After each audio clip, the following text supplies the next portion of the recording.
자, 55쪽인데요. 이 입지 및 공간 구조 이론은 체계상 이게 좀 안 맞습니다. 여기 들어가 있는 게. 그래서 요거는 따로 말씀을 드릴 거니까 일단 부동산 정책론으로 넘어가겠습니다. 63쪽입니다. 부동산 정책론 4편이에요.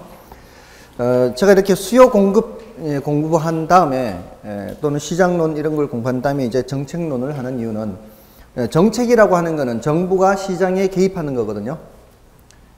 정부가 어떤 정책을 세우냐. 지난 8월 달에도 그 정부가 뭐 대출을 좀 더 받기 쉽게 해서 수요를 조금 더 증가시키고 뭐 했잖아요. 그게 다 시장에 개입하는 거예요. 시장에 개입한다는 거는, 자, 시장이라는 무대에 누가 등장해요?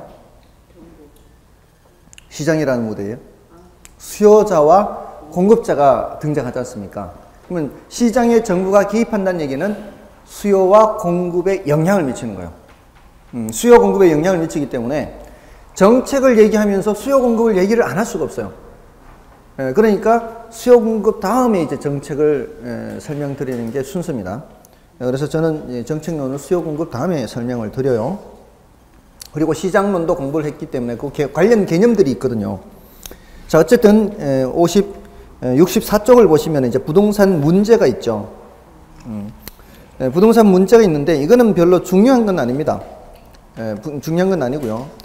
이 정책이라고 하는 것이 바로 부동산 문제 때문에 나오는 겁니다. 부동산 문제를 해결하고자 하는 게 바로 정책으로 나타나는 거죠. 그럼 그런 부동산 문제에는 크게 이제 토지 문제와 주택 문제가 있다. 이런 정도 생각하시고요. 토지 문제든 주택 문제든 양적 문제와 질적 문제가 있을 수 있지 않습니까? 근데 이제 그 토지 문제는 뭐 그렇게 큰 문제는 아니에요, 사실은. 이제 주로 주택 정책이 많아요. 토지 정책보다는. 근데 이제 주택 정책은 이제 일단 문제가 양적 문제가 있을 수 있고요. 그 다음에 이제 질적 문제가 있을 수 있는데, 지금 현재 우리나라는 양적으로는 1가구 1주택이 달성됐습니다. 양적으로는. 근데 문제는 이제 자기 집에 살지 못하는 사람이 많을 뿐이지 한 가구당 주택 하나씩은 다 돌아가는 겁니다. 그러니까 왜 옛날에는 드라마를 봐도요, 한지붕 세 가족이라는 드라마가 있었잖아요. 그러지 않나요? 그죠? 그런 한지붕 세 가족이라는 이 드라마 자체가 그 시대를 반영하는 거 아닙니까? 그 시대는 한 집에 세 가족이 사는 경우가 많았던 거죠. 근데 지금은 그런 드라마 없습니다. 그잖아요. 그게 양적으로는 됐다는 얘기거든요. 이제 문제는 질적이라는 얘기죠. 질적 정책에 좀 더 초점이 맞춰져 있습니다. 그래서 혹시 들어보셨는지 모르겠지만 예전에는요, 주택건설촉진법이라는 게 있었어요. 주촉법 해서 줄여서. 근데 지금은 그 법이 필요가 없는 거죠. 양적으로는 됐으니까. 그래서 양적으로는 철거되는 주택 짓는 정도면 돼요. 철거되는 주택. 그리고 지역에 따라 이렇게 편중되어 있는 거를 해소하는 정도. 어떤 지역은 모자라고 어떤 지역은 남을 수 있잖아요. 전체 양적으로는 괜찮아도 저기는 텅텅 비어 있고 여기는 모자라고 이러면 안 되니까. 그런 부분에서는 조절을 할 필요가 있지만 그것 외에는 이제 질적인 면에 초점을 맞춰야 되겠죠. 자, 어떻든 토지 문제, 주택 문제 이런 것이 있고요. 중요도가 높은 건 아니니까 그런 게 있다는 정도만 알고 계시면 돼요. 그리고 주택 문제에 대해서 정책을 세우면 주택 정책, 토지 문제에 대해서 정책을 세우면 토지 정책, 뭐 이렇게 될 수가 있습니다. 그래서 정책론은 그렇게 두 가지로 크게 나타나고요. 다른 거는 그냥 쭉 지나가시고요. 그 66쪽에 이제 부동산 정책으로 바로 가시면 돼요. 그 정책에서 의의가 있죠. 정책의 의의. 괄호 1번에 뭐라고 되어 있습니까? 부동산 정책이란 부동산 문제를 해결하여 부동산과 인간과의 관계 개선을 목적으로 하는 정부 등의 공적인 노력이라고 할 수 있다. 누가 하는 거요? 정부가 하는 겁니다. 일반 기업이 하는 게 아니라. 자, 개념은 그렇고요. 자, 이제 괄호 2번에 정부의 시장 개입 목적이라기보다는 뭐 정부의 시장 개입 필요성이라고 하는 것이 더 좋을 수 있고요. 정부의 시장 개입 필요성. 정부가 시장에 왜 개입하느냐 하는 겁니다. 그 이유가 두 가지가 있어요. 근데 그 두 가지를 이미 개념은 이제 말씀을 드렸는데 여기는 그렇게 안 나와 있기 때문에 판단을 지금 하기가 쉽지 않은 거예요. 자, 보세요. 아까 자본주의 사회의 단점이 뭐라 그랬죠? 형평성 측면. 그죠? 그런 그 소득 분배의 불공평 같은 거 이런 거지 않습니까? 근데 한편으로 보면 이게 정말 공평한 건지 불공평한지를 따지기가 쉽지 않은 경우도 있습니다. 왜냐하면은 아니 나는 열심히 일해서 나는 많이 버는 거고 저 사람은 열심히 일을 안 해서 못 버는데 그걸 불공평하다 그러면 돼요? 그러면 안 되잖아요. 다 똑같아야 공평한 건 아니거든요. 그러지 않나요? 더 열심히 한 사람은 당연히 더 많이 가져가야 되고 일 안 하고 배짱이 같이 노는 사람은 적게 가져가는 그게 공평한 것일 수 있거든요. 무조건 이게 격차가 난다고 이게 공평하지 않다라고 말하는 것은 또 문제가 있는 거거든요. 근데 이제 뭐가 문제가 되는가 하면은 이게 나는 열심히 하고 싶은데 구조적으로 그럴 기회가 없을 수 있고요. 또 우리가 사는 사회가 기업이 아닌 이상 우리는 국가잖아요. 얘기하면 기업이 아닌 이상 거기는 장애를 갖고 태어난 사람이 있을 수도 있고요. 후천적으로 장애를 갖고 있어서 아예 출발선상이 다른 사람일 수도 있거든요.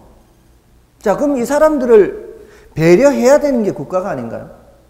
국가라면, 기업이 아닌 국가라면.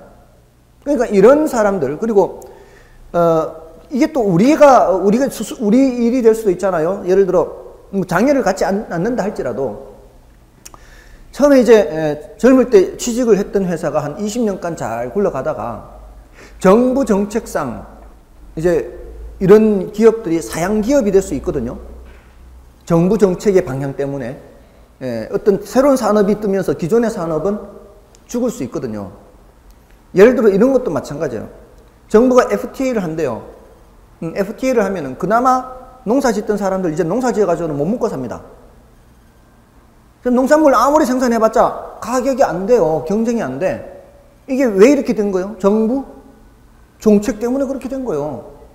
근데 이거를 내가 열심히 안 해서 돈을 못 번다 이렇게 말하면 안 되는 거거든. 그리고 20년간 열심히 일을 했습니다. 어떤 직장에서. 근데 이 회사가 구조조정을 해서 할 수 없이 잘렸어요.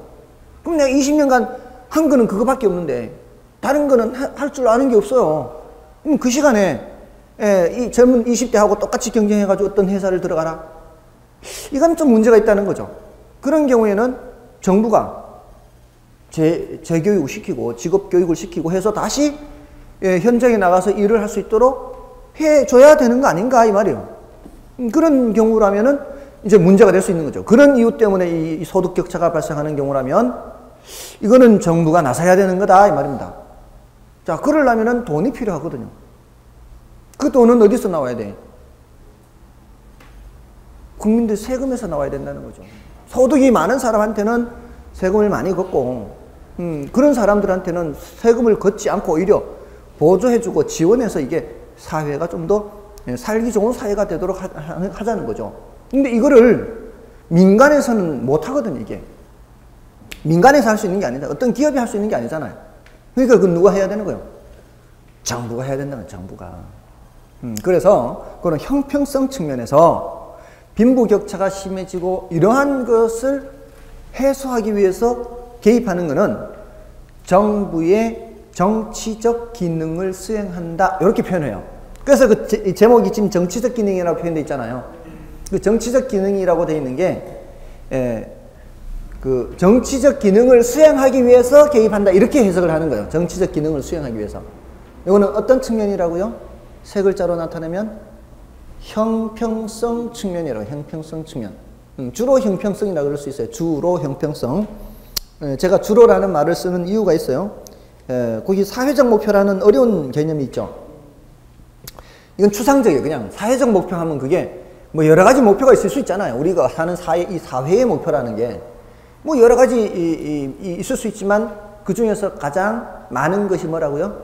형평성이라고. 그래서 주로 형평성 측면이다라고 생각하시면 돼요. 아시겠죠? 자, 이런 측면에서 개입하는 거예요. 그러니까 지금 정부가 시장에 왜 개입하는가 또는 정부가 시장에 개입하는 필요성이 어떤 이유 때문인가요? 하면은 하나는 정치적 기능을 수행하기 위해서입니다. 또는 사회적 목표를 달성하기 위해서입니다. 또는 주로 형평성 측면에서 개입하기 위해서입니다. 뭐 이렇게 형평성을 제고시키기 위해서, 높이기 위해서 개입하는 겁니다. 이렇게 대답을 하면 되고요. 다음에 이제 두 번째, 이게 또 중요해요. 이게 두 번째가 더 중요해요. 제가 아까 자본주의 사회는 누가 자원을 배분한다고요? 듣기만 하세요. 이제 그 책 볼 필요 없어 이제. 책 보지 마시고 이제 제 설명을 들으시면 돼요. 자원 배분은 시장이 한다 그랬죠.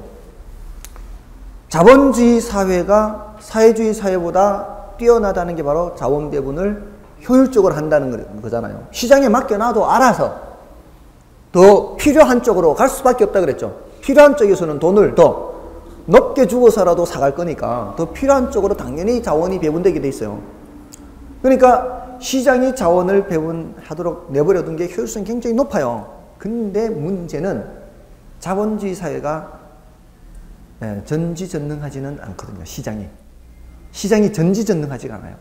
항상 효율성을 달성할 수 있는 게 아니거든요. 어떤 때는 이 시장이 자원을 효율적으로 배분하지 못하는 경우가 있어요. 그런 경우를 시장 실패라고 표현해요. 시장이 실패하는데 뭐를 실패하는 거요? 자원을 효율적으로 배분하지 못하는 것을 말하는 거예요. 이걸 자원 배분에서의 실패를 말하는 거예요. 누구한테 맡겨놨어요? 기능. 앞에서 기능 공부했잖아요. 자본주의 사회에서는 누가 자원을 배분한다? 시장이 자원을 배분. 이렇게 연결이 되는 거예요. 그 기능을 누구한테 맡겨놨는데도 불구하고 시장한테 맡겨놨는데도 불구하고 시장이 제 기능을 다 못하는 경우 요거를 시장 실패라 그래요. 그럴 때는 누가 개입해야 돼요? 그럼 어떤 예가 있느냐? 예가 들어보세요. 이거 다 재밌어요. 자, 여러분들 등대 아시죠? 등대. 등대라는 재화를 어떻게 부르는가 하면은 공공재라고 불러요. 공공재. 이런 재화는 사적 재화 그래요. 사적재. 사적재와 공공재에 아주 중요한 차이가 있어요. 자, 이 책은요. 이 책은 이거 돈 안 주면은 이거 안 주죠. 돈 안 주면은 이용을 할 수가 없어요. 쓸 수가 없어요. 이거를 배제성 그래. 배제성. 배제할 수 있다. 요금을 내지 않으면, 돈을 내지 않으면은 쓸 수 없게 할 수 있어요. 안 주면 되니까, 돈 안 주면. 근데 등대 같은 공공재는요, 돈을 안 내고 이용하는 것을 배제할 수가 없어요. 등대 불빛은 밤에 봐요? 낮에 봐요? 밤에 보죠. 저기 바다 한가운데서 보죠, 그것도. 저놈이 돈을 낸 놈인지 안 낸 놈인지 알 수가 없어요. 보이지도 않아요. 그러니까 등대 같은 거를 예를 들어서 저하고 같이 등대 사업 좀 하실까요? 등대 만들어가지고 등대 불빛 보는 사람들한테 돈 받아서 투자비 회수하는 등대 사업. 그럼 뭐 물어 못하겠습니까? 근처도 가지 말아야죠. 투자는 했는데 회수를 못합니다. 돈 어떻게 받으려고? 그 이용하는 사람들한테. 이런 공공재는요, 요금을 내지 않고 이용하는 걸 막을 방법이 없어요. 이걸 비배제성이라고 그래요. 비배제성. 그거를 다 알아요. 누구든 다 알기 때문에 어떤 행동을 하려고 하는가 하면 자기가 등대 필요한 걸 알면서도요, 버티고 버텨요. 더 필요한 놈이 만들 때까지. 더 필요한 놈이 만들 때까지 버텼다가 그 놈이 딱 만들어 놓으면 그냥 이용하면 되니까. 이걸 뭐라 그래요? 이거를 무임승차 그래요. 무임승차. 이런 현상이 나타나기 때문에 사람들이 속으로는 생각해도요, 이 등대를 안 짓고 버티는 거죠. 그러니까 필요한 양만큼 생산이 안 돼요. 민간에 맡겨놓으면, 시장에 맡겨놓으면 민간이란 표현 대신에 시장이란 말 쓸 수도 있고요. 시장이라는 말 대신에 민간이라는 표현을 쓸 수도 있어요. 정부에 대응하는 개념이니까. 그러니까 시장에 맡겨놓으면 등대 같은 공공재는 충분히 만들어지지가 않습니다. 그래서 이런 것들은 누가 하는 수밖에 없어요? 정부가 하는 수밖에 없어요. 도로 같은 것도 그렇죠. 도로 같은 거. 근데요, 이 옛날 로마 제국은요, 이 도로를 개인이 만들었어요. 도로를. 국가가 만드는 경우도 있었고, 하지만 국가가 만드는 경우는 별로 없고요. 이 로마 시대 당시에 이미 국가 재정하고 황제 개인의 재산이 구분되어 있었어요. 그리고 귀족들하고 황제가 건설해도 황제의 개인 이름이 붙는 거예요. 국가가 한 게 아니에요. 황제 이름을 붙여요. 그리고 귀족이 도로를 만들잖아요. 그럼 그 귀족 이름을 붙여요. 그게 바로 노블리스 오블리제예요. 노블리스 오블리제 하는 게 좀 이 귀족층들의 의무라는 거죠. 의무. 자기가 그런 권력을 누리면은 그만큼 해야 된다는 거예요. 그러니까 그 경우에는 그런 공공재를 개인이 깔았어요. 이렇게 도로 같은 거를. 근데 일반적으로 이 자본주의 사회에서는 지돈 들여서 이렇게 도로 깔고 자기 이름 붙인다 이런 사람이 없거든. 없습니다. 그러니까 그런 거는 누가 하는 수밖에 없어요? 정부가 하는 수밖에 없어요. 등대, 도로 이런 것들은 시장에 맡겨놓으면 충분한 양만큼 생산이 안 되기 때문에 이런 재화를 무슨 재화? 이런 재화를 공공재라고 한다. 공공재. 이런 공공재는 시장 실패의 대표적인 예예요. 시장이 자원을 효율적으로 배분할 수 없죠. 자, 이제 시장 실패를 이제 다시 말씀을 드립니다. 자, 시장 실패가 뭐라고요? 시장이 자원을 효율적으로 배분하지 못하는 현상이라고 했잖아요.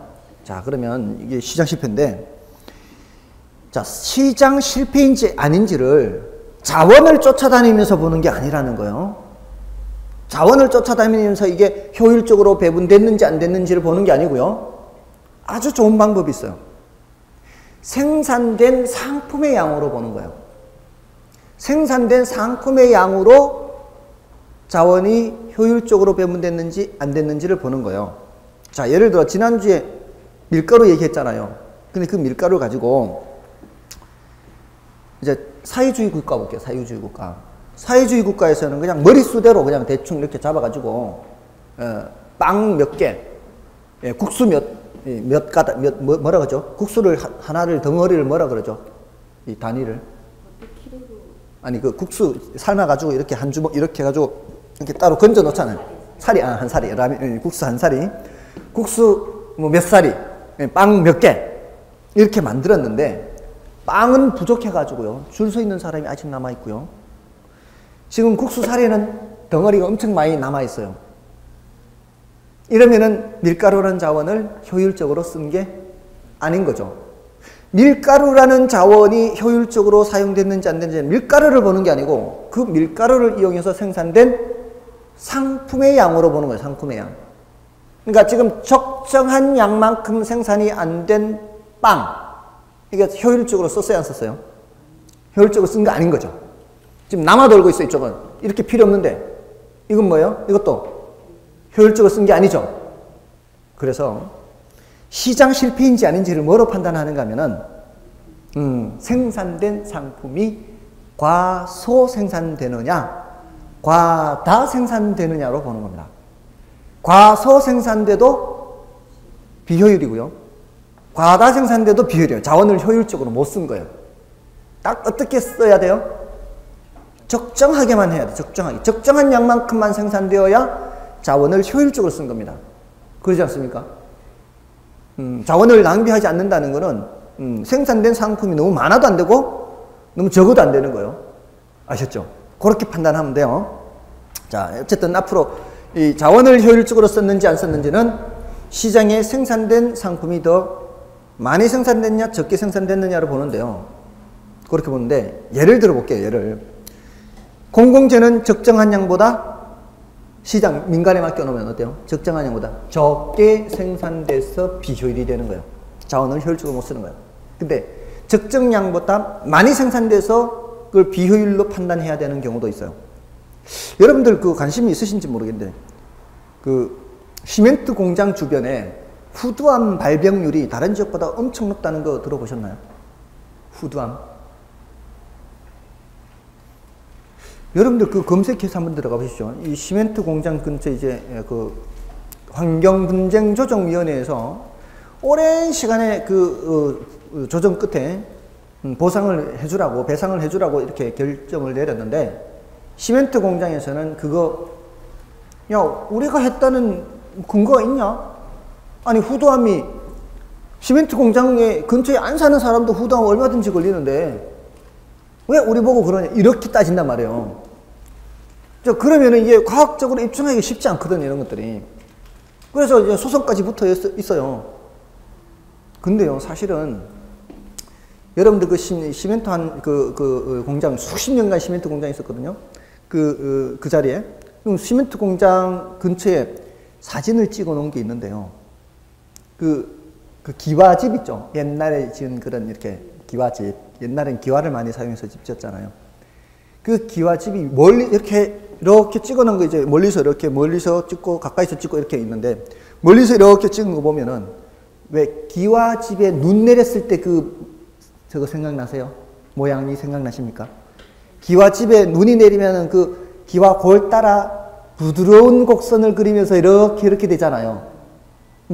그런 식으로 시멘트 가루가 앉아 있어요. 수십 년간. 시멘트 가루가 날아 앉아가지고. 그동안에 그 사람들이 다 그만큼 마셨다는 얘기 아니에요. 그 쌓인 만큼의 양을 마셨다는 얘기잖아요. 그리고 고드름 아시죠? 그 옛날 기와집이나 그 처가집에 이 붙은 고드름 아시죠? 그런 것처럼 그 기와 골 끝마다 고드름이 있어요. 이 고드름이 아니고 종유석 같이 달려 있다고요. 석회암 동굴에 왜 위에서 이렇게 고드름 내려온 것처럼 그 종유석처럼 이렇게 달려 있다고 쌓여가지고 이 시멘트 가루가 쌓였는 게 여름이 되면 비가 오니까 그게 쌓였던 게 녹아내리면서 시멘트 가루가 녹아내리면서 살살 이렇게 붙어가지고 이게 고드름이 생겼다니까. 종유석이 생겼다니까. 자, 그런 상태라고요. 자, 그러면 그 이웃 주민들, 후두암으로 이미 죽은 사람들도 있고 그 기관지라든가 이런 게 안 좋아서 병원 다니는 사람들 숱할 거 아니에요. 이 시멘트 공장이 시멘트 생산 원가를 계산할 때 이 사람들한테 줘야 하는 의료비를 계산했어요, 안 했어요? 안 했단 말이에요. 안 했다고요. 만약 이런 의료비까지 고려해서 생산 원가를 계산하면 지금보다는 훨씬 높게 계산돼야 되거든요. 자, 그런데 주문이 들어왔어요. 10만 포 대량 생산 주문 들어왔어요. 대량 주문. 근데 이 의료비까지 따지면은 한 포에 10만 원은 받아야 돼. 예를 들어 의료비까지 따지면 10만 원은 받아야 돼요. 근데 의료비를 안 따지면은 뭐 7만 원만 받아도 이윤이 괜찮아. 근데 8만 원에 대량 생산 주문이 들어와요. 그럼 왔다지 그냥. 엄청나게 생산해서 자기가 이윤을 다 챙기는 거죠. 여러분 어떤 현상이 나타날 수 있습니까? 적정량보다 더 많이 생산된다고, 시멘트가. 그러면 그쪽으로 인적 자원, 물적 자원이 더 투입되면 안 되는 거였거든요. 인적, 물적 자원이 시멘트 생산하는데 그렇게 투입되면 안 되는 거였었단 말이에요. 그 시멘트라는 상품을 생산할 때 투입되는 자원이라는 게 있을 거 아니에요. 그 투입되는 자원이 쓸데없이 너무 많이 투입이 들어간 거예요. 그러니까 그런 경우에는 적정량보다 너무 많이 생산돼서 비효율인 거예요. 뭔 뜻인지 아시겠습니까? 자, 그런 경우를 우리는 이제 외부 효과라 그래요. 외부 효과. 그 부의 외부라고 표현을 하는데요. 자, 외부 효과는 정예 외부, 부의 외부라는 게 있어요. 여기서 말하는 외부라는 말은 시장 내부 외부 할 때 그 얘기예요. 시장 내부 외부. 그러니까 시장 내부에서는요. 자, 아까 계속 시장 얘기하면서 어떻게 했어요? 수요 공급자 얘기했죠. 시장 내부에서는 수요 공급자들이 거래를 하면서 뭐를 주고받아요? 돈을 주고받거든요. 근데 시장 외부에서는 이런 대가를 주거나 받지 않습니다. 예를 들어 방금 시멘트 공장 같은 경우에는 시멘트 공장에서는 이웃 사람들 일부러 후두암 걸리도록 그렇게 시멘트 분진을 날렸습니까? 그렇지는 않거든요. 일부러 그러지는 않아요. 의도하지는 않습니다. 의도하지 않았지만 결과적으로 그 사람들의 해를 끼치게 되잖아요. 그러면서 대가를 줘요, 안 줘요? 지불하지 않거든요. 그 사람은 지불 받지도 않고. 그러니까 어떤 다른 사람에게, 다른 경제 주체라 그래요. 다른 경제 주체에게 의도하지 않는 손해를 끼치면서도 손해를 끼치면서 그 대가를 지불하지 않는 현상이에요. 이런 현상을 부의 외부 효과라 그래요. 외부라는 말을 쓰는 이유는 그 대가를 주거나 받지 않기 때문에 쓰는 말이에요. 근데 경우에 따라 정예 외부라는 것도 있어요. 마이너스 부의 외부가 아니고 플러스 정예 외부라는 게 있어요. 이거는 뭔가 하면은 이런 거거든요. 제가 이걸 간혹 예를 드는데 이 동네에도 그게 있는지 모르겠는데 단독주택 지역에 한때 그게 좀 유행했었어요. 한 꽤 오래됐는데 한 6, 7년, 7, 8년 전 단독주택 지역에 골목길에 주차난이 심각하잖아요. 그래서 단독주택 지역은 이게 담장이 있잖아요. 이 옆집하고 이렇게. 담장을 허물면은 이 집 마당하고 저 집 마당하고 이렇게 붙어 있는 경우가 있거든요. 뭐, 이렇게 허물어도 이제 건물이 있는 경우도 있지만, 예, 이 담장 허물면 여기 마당, 저 옆집 마당하고 이렇게 합쳐버리면은 차 2대 들어갈 수 있는 공간이 생기는 데가 있거든요. 그런데, 이 담장을 허물어서 주차장 만들기를 해버리면, 주차장을 만들면, 내가 주차하기가 편리할 거 아니에요? 그죠? 자, 그런데, 요런, 저 주차장을 만들면, 돈은 내가 부담을 해야 돼요. 옆집하고 같이. 그러면은 골목길이 여유 있어지죠.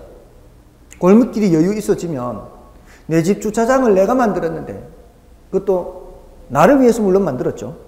근데 그 혜택은 누구도 보는 거예요, 결과적으로. 이웃 사람들도 보거든요. 이웃 사람들은 골목길이 여유가 있어지니까. 자, 근데 그거를 내가 그걸 모르는 게 아니에요. 다 알아요. 그럼 어떻게 해야 돼요? 딴 놈이 만들 때까지 버티는 거지. 왜? 대가를 받는 게 없으니까.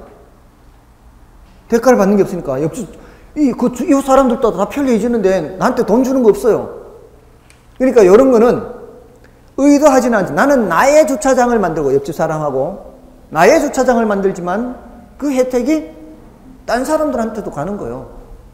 그렇지만 그 사람들한테 내가 돈 받는 거 없어. 그러니까 내가 나서서 할 필요가 없는 거지. 그러니까 이런 거는 더 만들어져야 되는데도 불구하고 안 만들어지잖아요. 이것도 뭐예요? 비효율이라고. 만들어져야 되는데 안 만들어지는. 이쪽으로 노동이나 자본이나 이런 자원이 투입이 돼야 되거든. 상품이 덜 만들어진다는 얘기는 자원이 덜 투입된다는 얘기거든요. 그러니까 자원을 효율적으로 배분하지 못하는 거죠. 이것도 시장 실패다 이 말이에요. 됐나요? 그런 경우를 정의 외부라 그래요. 정의 외부. 그러니까 정의 외부든 부의 외부든 어떤 거요? 이게 시장 실패가 되는 거예요. 시장 실패가 돼요. 자원을 효율적으로 배분하지 못하는 현상이 돼요. 그러니까 이건 더 자세한 건 이제 나중에 말씀을 드릴 거니까 지금 이 정도로만 하는 거예요. 아시겠죠? 뭐 사적 비용, 사회적 비용 이건 지금 따질 필요 없이 지금은 뭐만 기억하시면 되는가 하면은 자, 지금 뭘 하고 있어요? 정부의 시장 개입 필요성 하고 있어요. 시장 개입 필요성. 정부의 시장 개입 필요성. 자, 이게 하나는 무슨 기능? 정치적 기능을 수행하기 위해서. 또 하나는요? 경제적 기능을 수행하기 위해서요. 정치적 기능은 아까 무엇을 하기 위해서라 그랬죠? 사회적 목표를 달성하기 위해서. 그런 게 키워드예요. 이런 게 키워드입니다. 사회적 목표를 달성하기 위해서. 여기서는요, 시장 실패를 수정하기 위해서. 근데 요 내용이 많습니다. 시장 실패 내용이 많습니다. 자, 이 정치적 기능을 수행하는 사회적 목표, 이거는 주로 무슨 측면이라 그랬어요? 주로 형평성 측면이라 그랬죠. 이거는요, 효율성 측면이에요. 자원 배분의 효율성 측면이에요. 자, 근데 요거는 굉장히 중요하기 때문에 따로 더 얘기를 하는 겁니다. 시장 실패는 뜻이 뭐라고요? 뜻은 시장이 자원을 효율적으로 배분하지 못하는 현상을 시장 실패라고 하고요. 뜻은 원인의 지금 외부 효과 있죠? 외부 효과 있죠? 여기 지금 우리 교재에 정의 외부, 부의 외부 해서 외부 효과 있잖아요. 이 외부 효과를 다시 이렇게 나눈다고요. 정의 외부, 부의 외부 이렇게 나눈 거요. 정의 외부를 외부 경제라고도 하고요. 부의 외부를 외부 불경재 또는 비경재라고도 해요. 자, 뭐 더 복잡하게 할 건 아니고요. 지금 이거는 뭐 소개하는 정도면 되니까. 외부, 내부 할 때 이 외부는 시장 외부라는 뜻이고요. 정예 외부가 발생하는 경우, 이때 적정량보다 상품이 많이 생산돼요, 적게 생산돼요? 이때는 적정량보다 이제 너무 적게 생산되는 과소 생산이라고 해요. 이런 비효율이 발생하고요. 이때는요, 과다 또는 과잉 생산, 뭐 이렇게 이런 식으로 비효율이 발생합니다. 그리고 공공재, 아까 어떤 게 대표적이라 그랬죠? 등대 같은 게 대표적이라 그랬죠. 이거 시장에 맡겨놓으면 충분한 양만큼 생산이 안 돼요. 이것도 과소 생산이에요. 그다음에 여기 이제 요 두 개는요, 독립된 문제로도 자주 나와요. 더 중요해요. 근데 이제 밑에 있는 불완전 시장. 이 불완전 시장은 이제 시장론에서 언급을 했어야 되는 건데요. 이게 조금 내용은 어렵고 중요도가 높지는 않습니다. 그냥 지금은 이렇게 독과점 정도 생각해서 독과점. 독과점. 이게 불완전 경쟁 시장이에요. 원래는 경쟁이라는 단어를 붙여야 되는데 생략해서도 나타냅니다.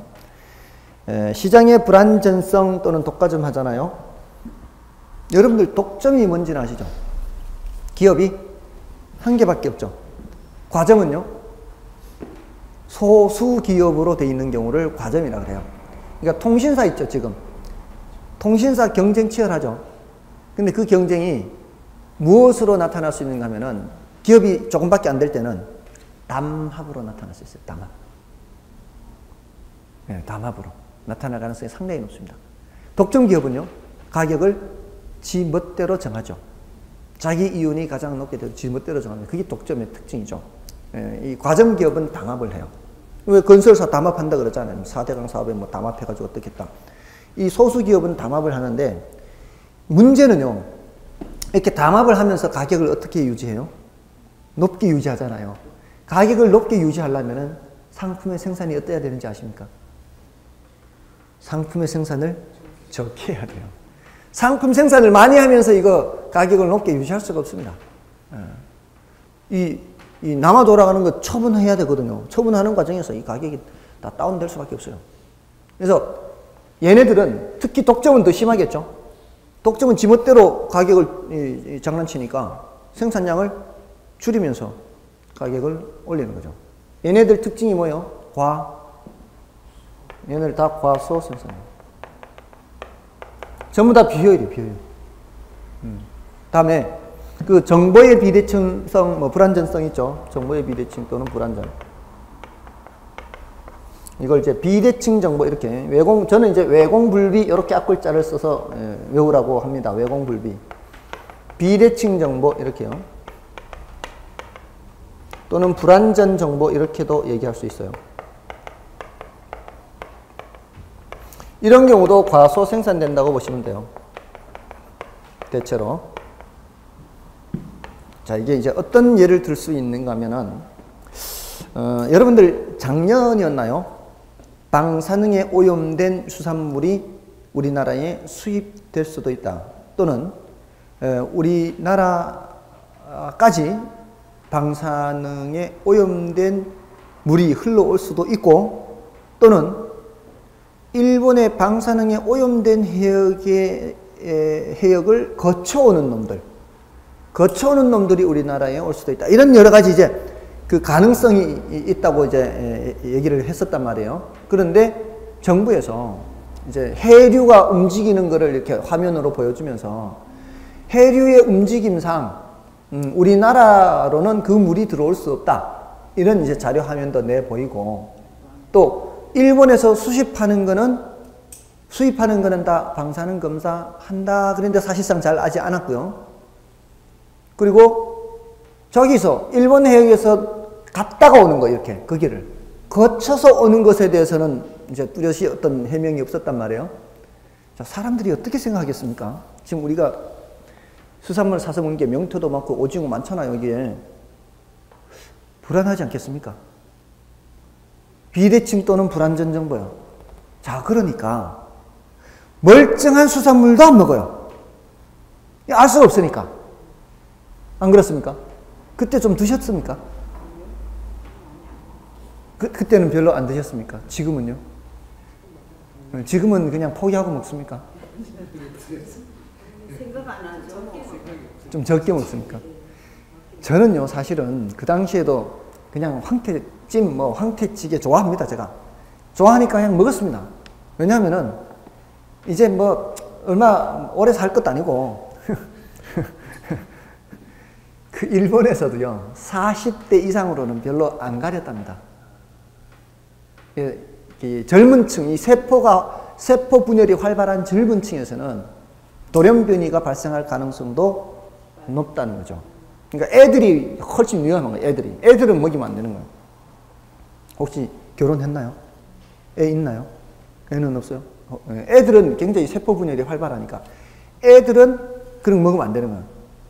근데 나이가 든 사람은 세포 분열 속도도 느리고요. 그러니까 그 의사가 그랬대. 일본의 의사가 자기 40대인데 그냥 뭐 이렇게 살다 죽는다고 그냥 먹었다는 거예요. 근데 사실은 불안하지 않습니까? 이게 음식을 하면은 뭐 어른만 먹는 게 아니고 애도 같이 먹으니까 덩달아 안 먹을 수밖에 없잖아요. 살 수가 없는 거예요. 자, 멀쩡한 것도 안 팔린다는 거예요. 멀쩡한 것도. 자, 그럼 보세요. 애꿎은 우리나라 수산인들만, 어민들만 죽어나는 거죠. 아니, 이러면은 정부가 어떻게 해야 돼요? 검사를 해서 안전한 것만 시장에 나온다는 걸 알려줘야 될 거 아니에요. 답답하게 안전하다고만 이야기할 게 아니라 검사 장비를 더 구매해 와가지고 더 자주 검사를 하라는 얘기죠. 자주. 그래서 알려주라고, 정보를. 안 알려주니까 멀쩡한 것도 안 먹는단 말이에요. 정말 안전한, 우리 근해에서 잡히고 정말 안전하다고 할 수 있는 것도 안 팔리니까 어민들이 아예 배를 끌고 나가지를 않는다고요. 어떻게 해요? 과소 생산된다고, 과소 생산. 됐나요? 자, 이러니까 이런 건 이러니까 어떻게 해야 돼? 이러니까. 그렇죠. 정부가 개입해야 돼. 정부 개입. 개입해서 적정량만큼 생산되도록 개입을 해야 돼요. 그러니까 이때는 어떻게 해야 돼? 아까 이 내 집 주차장 만들기. 그 당시 어떻게 했는지 아세요? 그 시청, 구청에서 돈 다 대줬어요. 다 대줬어. 더 하라고 적극 권장하는 거죠. 보조해야지, 보조해가지고 더 많이 생산되게끔 해야지. 이런 경우는 어떻게 해야 돼요? 아까 시멘트 공장. 제재를 해야죠. 규제를 해야죠. 규제, 뭐, 오염물질이 날리지 않게 한다거나, 이렇게 주변에 뭐 설치하거나 아니면 그 공장 시설에서 처음서부터 원천적으로 굴뚝으로 이게 나오지 못하게 그렇게 한다거나 해서 이거는 규제를 통해서 어떻게, 규제를 통해서 적게 생산되도록 해야 되죠. 이거 주로 보조고요. 주로 규제예요. 이 경우에는 어떻게 해야 돼요? 이때 과소 생산되는 거는 정부가 생산하는 거예요. 이런 경우는요. 규제해야죠. 독과점 규제. 규제해야지. 이런 거. 독점 과점 하는 거. 담합하는, 그래서 이번에 계속 적발되고 있잖아요. 4대강 사업에 담합한 기업들 적발해가지고 과징금 매기고, 규제하는 거죠. 이때는요. 정부가 정보 유통을 원활하게 해요. 정부죠, 정부. 정부가 정보 유통을 원활하게.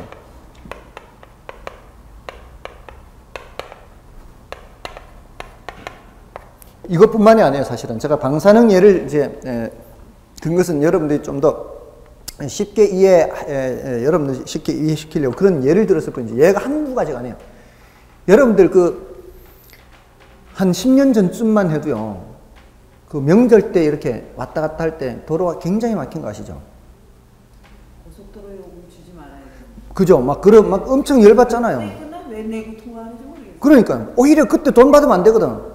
고속도로 그냥 대본에 통화될 텐데. 고속도로 기능이 완전히 마비잖아요. 기능이 아니잖아요. 그러니까 주차장이잖아. 왜 차가 다니는 그러니까 저도 그 생각이거든요. 아니 이게 고속도로 기능을 제대로 발휘도 못하는데 돈은 받는단 말이에요. 그러니까 그때는 받지 말아야 된다고, 사실은. 그런 데는. 그때 명절에 한 번 그 고속도로 비용이 들어오는 게 4조 원이래요. 아, 그래요? 네. 그랬었거든요. 아. 왜 내고 다니는지. 그 포기할 수 없는 것도 되겠네요. 그 많은 돈. 네, 사서 네, 하여간 완전히 어쨌든 자 보세요. 제가 그 말씀을 왜 드린가 하면 그 당시에 그 만약에 위에서 하늘에서 무슨 보는 눈이 있다면 어디가 막히고 어디가 안 막히니까 이걸 알려주는 그런 기능이 있으면 참 좋겠다 그런 생각을 했거든요. 위에서 누가 떠서 보고 그 당시에. 근데 그게 지금 되잖아. 지금 내비게이션이 실시간으로 되잖아요. 근데 그게 실시간으로 가능하게 하려면 어떻게 해야 되는지 아십니까? 고속도로에 CCTV가 있어야죠. 이 교통 흐름의 그 속도를 체크할 수 있는 CCTV가 있어야 돼요. 근데 그게 고속도로만 있으면 안 된다고요. 국도에도 있어야 됩니다. 그러니까 요즘은 국도에도 다 있습니다. 그 정보를 어떻게 해야 돼요? 그 정보를 올려잖아요. 업데이트.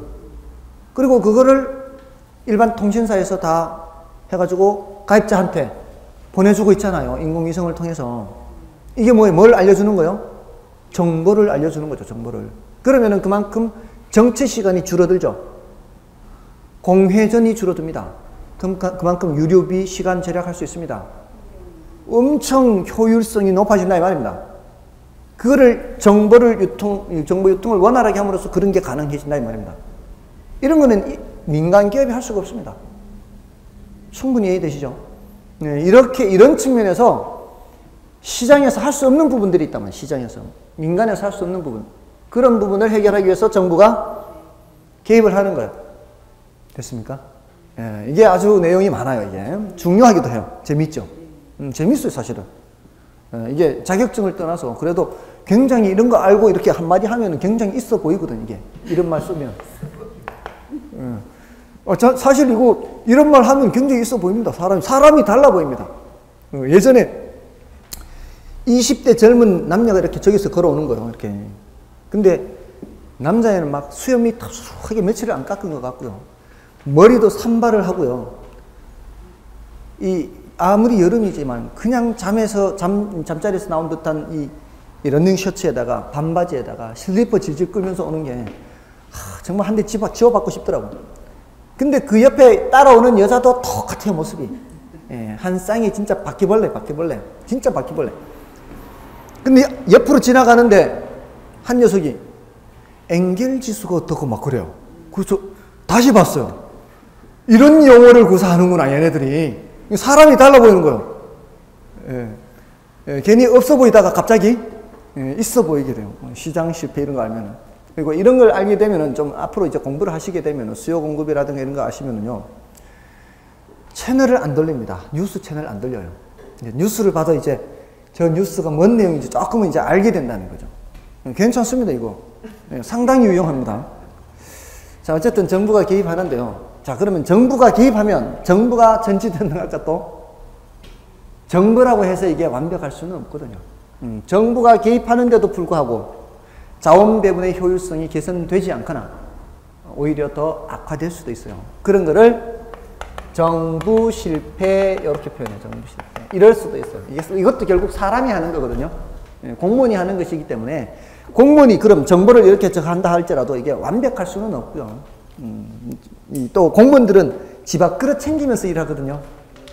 그렇기 때문에 이게 또 완벽할 수가 없어요. 그래서 정부 실패가 발생할 수가 있습니다. 그러니까 국민이 늘 두 눈을 부릅뜨고 감시를 해야 돼요.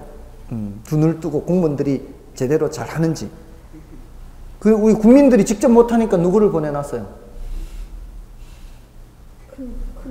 국회의원을 보내놨잖아요. 국회의원을 감시하라고 보내놨는데 그놈들이 더 똑같은 놈들이죠. 그놈들이. 그러니까 또 시민단체가 국회의원들 또 조사하잖아요. 범죄 전력이 있는 국회의원이다. 입법 활동도 제대로 하지 않은 국회의원이다. 출결사항, 결석 엄청 한데 세비는 다 받아간 국회의원이다. 이거 계속 알려주잖아요. 그런 사람 찍으면 안 되지, 그 다음에는. 근데 바보 같은 국민이죠, 또. 그런 사람 또 찍어주면 그게 바보 같은 국민이에요. 그러니까 할 말 없는 거예요. 국민이 찍어놓고는. 그런 사람은 손가락을 잘라야 돼. 그런 사람 찍는 사람들은 손가락 잘라야 돼, 정말. 맞잖아요. 그 하자 있는 국회의원들은 그런 사람들을 먼저 없애야 되지. 퇴출시켜야 되죠. 범죄 전력이 있거나 그것도 파렴치한 것들, 그런 것들은 다 제거를 해야 돼요, 사실은. 그런 사람을 찍는 게 이제 자기 발등 찍는 거예요, 국민이. 어쨌든 공무원 제대로 못하니까 공무원 감시하라고 국회의원 번해놨는데 국회의원도 제대로 못하고 이 말이 됩니까, 이게. 하여간 이런 이유 때문에 정부가 시장에 많이 개입합니다. 굉장히 중요한 내용을 지금 말씀드렸어요. 굉장히 재미도 있고요. 자, 이제 좀 쉬고요. 그다음에 이제 구체적으로 어떤 정책이 있는지 구체적으로 정책을 좀 소개를 해드리겠습니다.